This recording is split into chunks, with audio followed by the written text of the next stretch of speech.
اچھا، ہم سب اچھے اخلاق کی بات تو بہت سنتے ہیں نا، لیکن اسلام میں اخلاق حسنہ کا اصل مطلب کیا ہے؟ یہ صرف خوش اخلاقی سے بات کرنے تک محدود نہیں ہے۔ نہیں، اس کی جڑیں بہت گہری ہیں۔ تو آئیے آج اس بات کو کھول کر سمجھتے ہیں کہ اس کا حقیقی وزن کیا ہے۔ چلیں، اس موضوع کی شروعات ایک بہت ہی طاقتور حدیث سے کرتے ہیں۔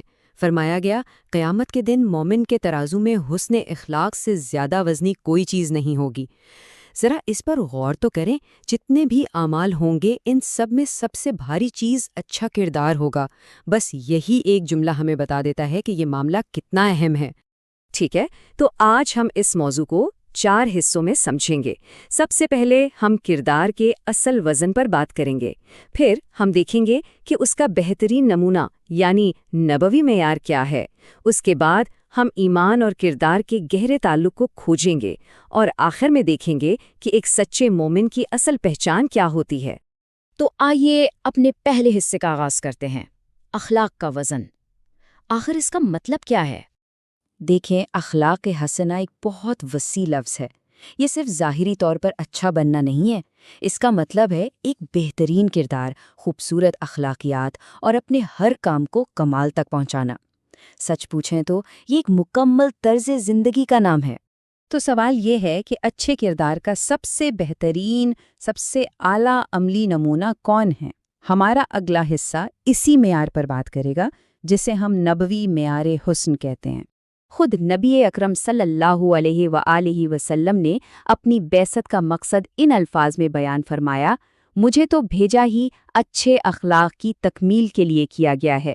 اس سے پتہ چلتا ہے کہ کردار کو سنوارنا دین کے بنیادی مقاصد میں سے ایک ہے۔ یہ کوئی اضافی چیز نہیں، بلکہ دین کی بنیاد ہے۔ اسی لیے جب بھی ہم اخلاق حسنہ کی بات کرتے ہیں تو اس کا سب سے اعلیٰ اور مکمل عملی نمونہ ہمیں نبی اکرم صلی اللہ علیہ وآلہ وسلم کی زندگی میں ہی ملتا ہے۔ آپ کا ہر عمل، ہر بات ہمارے لیے ایک معیار ہے، ایک بہترین مثال ہے۔ اب ہم اس گفتگو کے سب سے اہم حصے کی طرف آ رہے ہیں، یعنی ایمان اور کردار کا آپس میں کیا تعلق ہے؟ یہ دونوں کیسے ایک دوسرے کا عکس ہیں؟ یہ ایک بہت اہم سوال ہے جس پر ہمیں سوچنا چاہیے۔ ایمان اور اخلاق کے بیچ میں اصل رشتہ کیا ہے؟ کیا یہ دو الگ الگ چیزیں ہیں یا یہ ایک دوسرے کے بغیر ادھوری ہیں؟ اچھا، یہ سلائیڈ اس تعلق کو بہت اچھے سے واضح کرتی ہے۔ دیکھیں، پہلا نقطہ یہ ہے کہ ایمان کی 70 سے زیادہ شاخیں ہیں۔ یہ کلمہ پڑھنے سے شروع ہوتی ہیں اور راستے سے ایک پتھر ہٹانے تک جاتی ہیں، یعنی ہر اچھا کام ایمان کا حصہ ہے۔ دوسرا، حیا یعنی خودداری اور شرم، یہ بھی ایمان کی ایک بہت اہم شاخ ہے۔ اور تیسرا اور سب سے ضروری نقطہ، ایمان میں سب سے کامل شخص وہ ہے جس کا اخلاق سب سے بہترین ہو۔ تو بات صاف ہے، اچھا کردار ایمان سے الگ نہیں، بلکہ یہ تو ایمان کا ہی ایک پھل ہے۔ اب آتے ہیں اپنے آخری حصے کی طرف۔ اب ہم یہ دیکھیں گے کہ ایمان اور کردار کا یہ جوڑ ہماری روزمرہ کی زندگی میں کیسے نظر آتا ہے، یعنی ایک مومن کی اصل پہچان کیا ہے۔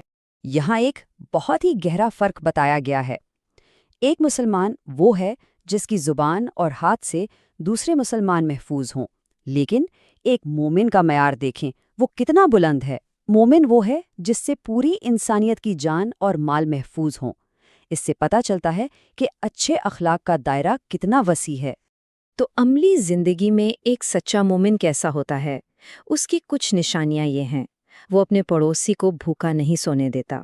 وہ خود محبت اور مہربانی کا ایک ذریعہ ہوتا ہے۔ آپ اس کی زبان سے کبھی طعنہ یا گالی نہیں سنیں گے، نہ ہی اس کی بات میں کوئی سختی یا بے حیائی ہوگی، اور وہ کبھی کسی کو دھوکہ نہیں دیتا۔ یہ سب اخلاق حسنہ کی ہی عملی شکلیں ہیں۔ اور آخر میں یہ حدیث پھر سے ہمارے مرکزی خیال کو پکا کر دیتی ہے۔ ایمان والوں میں سب سے کامل ایمان والا وہ ہے جس کا اخلاق سب سے اچھا ہے۔ مطلب ایمان اور اخلاق ایک دوسرے سے جڑے ہوئے ہیں، ایک کے بغیر دوسرا مکمل ہو ہی نہیں سکتا۔ تو آخر میں یہ ایک سوال ہم سب کے لیے ہے جس پر ہمیں سوچنا ہے۔ ہمارا کردار، ہمارے روزمرہ کے کام، ہماری باتیں، یہ سب ہمارے ایمان کے بارے میں کیا بتاتے ہیں؟ کیونکہ جیسا ہم نے دیکھا، یہ دونوں ایک دوسرے کی گواہی دیتے ہیں۔